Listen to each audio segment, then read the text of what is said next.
This is History Myths and Misconceptions. And today's misconception is Rome, a city of marble. According to Suetonius, Augustus once said, "I found Rome a city of bricks and left it a city of marble." Obviously, Augustus hasn't literally left Rome a city of marble. It's a poetic exaggeration.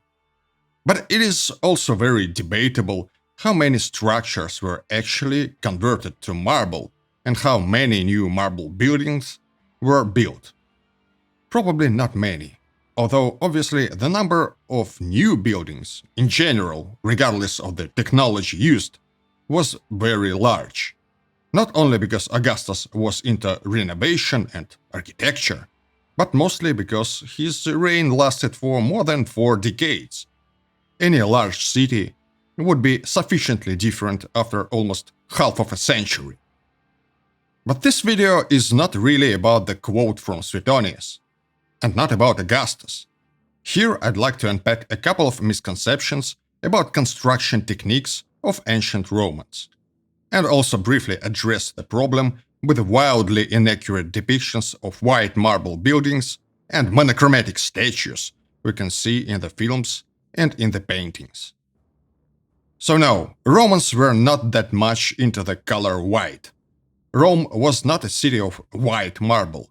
It wasn't really a city of marble at all, and no, the statues generally were quite colorful. As pretty much everybody knows by now. Except maybe for the set decorators in the film industry and illustrators who produce pictures for the history books for children. It is just an outdated concept. It is a traditional depiction that was popularized by the artists of the past. But researchers have been quite aware that this concept is wrong for at least a century. Romans, just like Greeks, liked to paint and decorate surfaces.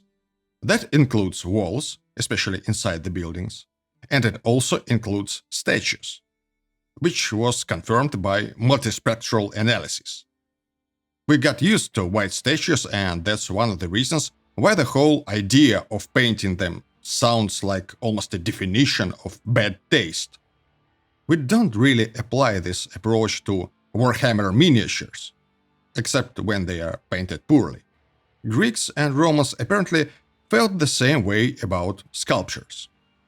Now, Romans obviously used marble for decoration, but it wasn't all white. It wasn't all white at all, and they usually were not constructing buildings out of marble, as some people think.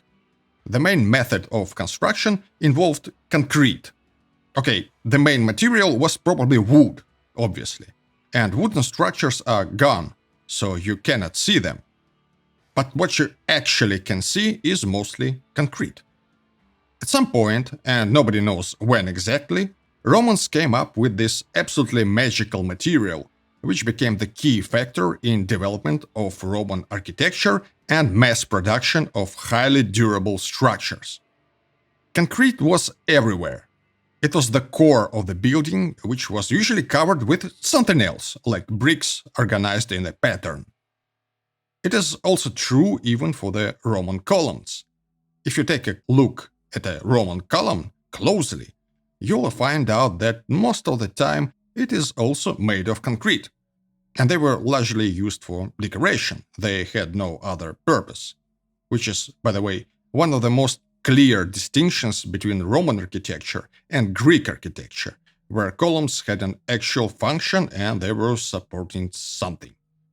The easiest way to distinguish a Greek and a Roman temple sometimes is taking a look at how the columns are used.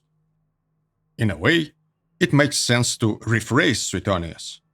Really, we're talking not about the cities of marble, we're talking about the cities of concrete. At some point, the recipe for Roman concrete was lost, and something comparable was reinvented only in the 19th century, although there were certain relatively successful attempts to recreate the material in the 18th century. This is one of the frequently overlooked aspects of Roman architecture.